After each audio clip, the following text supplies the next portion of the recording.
One of the key things people ask us is about asset protection. And when you run a business, you've got different levels of risk. Hi, I'm Andrew Jeffers, and this is the 2-Minute Accountant. Someone like an accountant, what's the worst that can happen? Somebody gets a paper cut at work. If you're a heart surgeon, you can kill somebody. So different levels of risk require different levels of asset protection. We're going to go through some key ways to protect some of your assets.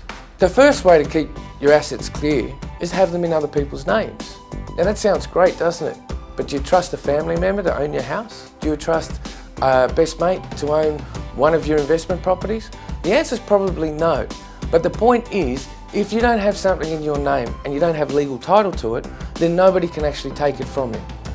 We just talked about other people's names. You can have assets in your spouse's name. Now, I'm not going to get into it because I'm not a family lawyer, but there's rules and regulations in the family law court about assets and splitting them up.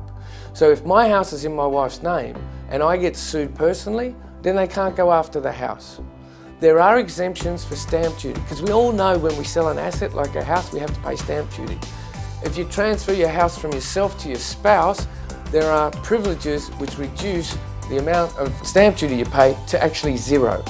So a trust, I could spend 20 minutes on this topic alone, maybe even 2 hours. A trust is a construct. It's a legal entity which can sue and be sued, and you can get the benefit of that. We're not going to go through all of it, but it is one option. Check it out in more detail. Now, a good risk strategy doesn't just mean moving stuff in people's names, it also means insurance, but it has a look at your risk level or your potentially that you could be billed or taken liable for an action which I'm going on about. A good risk management strategy doesn't just include moving assets, and it doesn't just include insurance, but insurance plays a key part in it as well. You need to have a look at what your risks are, and you need to put in measures which are going to mitigate or reduce those risks.